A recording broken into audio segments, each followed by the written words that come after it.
Howdy folks, it's 5:20 p.m. on Tuesday, May 19. I wanted to show you what these hinge jigs do and look like. This door is 94 inches tall, or 92 3/8. The jamb is 94. But you can see I have places. There's 4 places for the hinges, and you can 1, 2, 3, 4.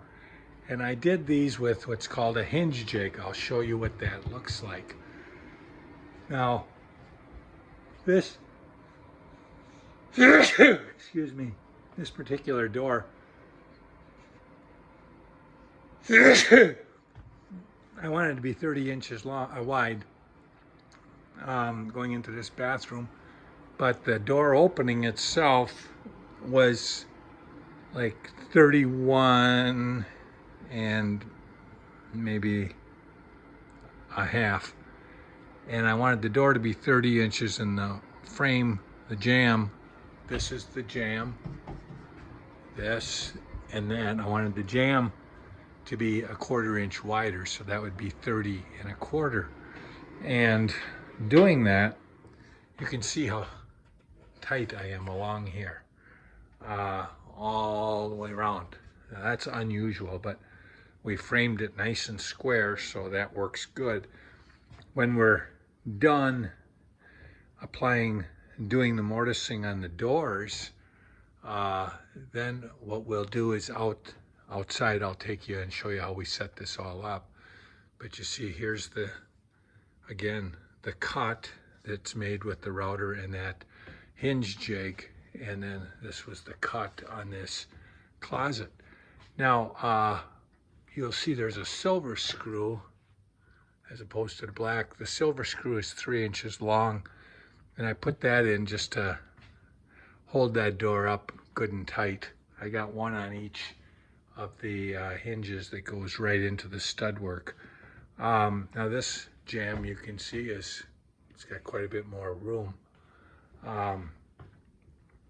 but it still frames out to 30 1/4 because I wanted that to be a 30-inch door.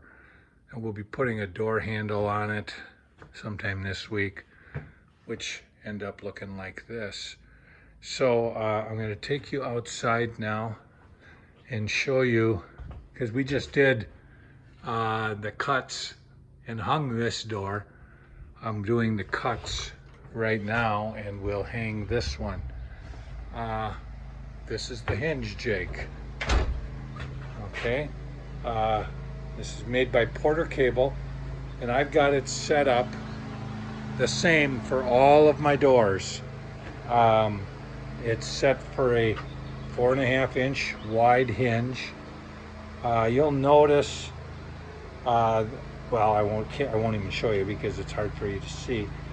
I've got it set for a 1 3/4 inch thickness on the door, and that brings this edge right out to the edge of this door, because I had all of my doors, interior doors, sanded to 1 3/4. I should have had the outside ones done that way too, but I didn't realize how important that was until we got the hinge jig. So I did these, I cut these mortises here with that router. The only thing I've ever used this router for is to cut mortises for the hinges, because it's such a precision cut. I don't use that for anything else until I will have no more doors to do.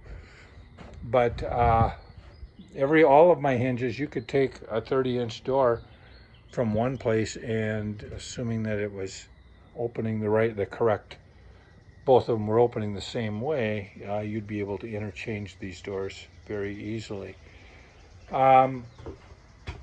You can't see it on here, but I have it in pencil. I have marked which side goes into the bathroom, which side goes to the bedroom, and on the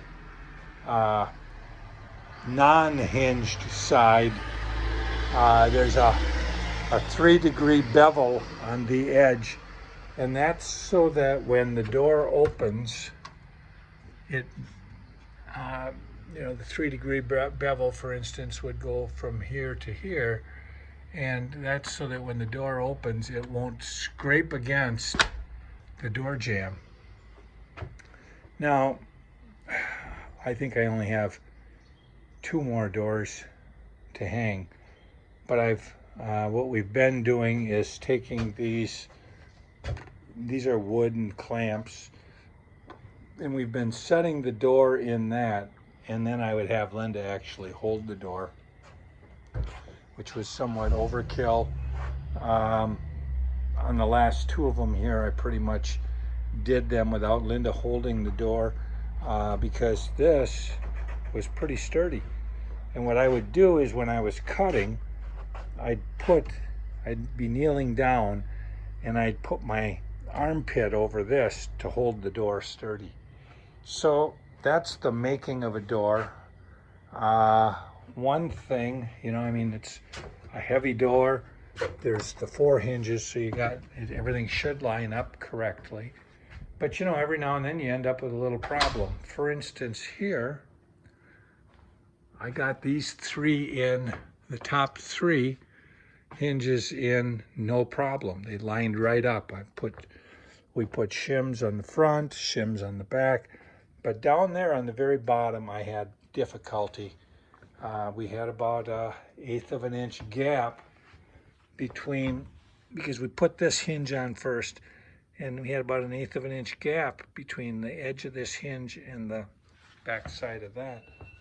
So what I did, we pushed and we tugged and pounded, but then it dawned on me what I could do is this is a clamp.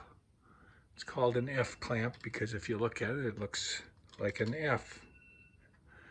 And we put that F clamp in back of the hinge, and the front of it we put on the door, and then we screwed it tight, and what that did is that pulled the door and the hinge closer in and closed that gap for us, and then we could screw it shut. So anybody that's ever worked with me or the like knows that I have an abundance of clamps, and I like to use them. And we struggled with this for 3-4 minutes, and then it dawned on us that we had the F clamp that we could do and how that would help it. So that's hanging a door. Thanks for following our progress.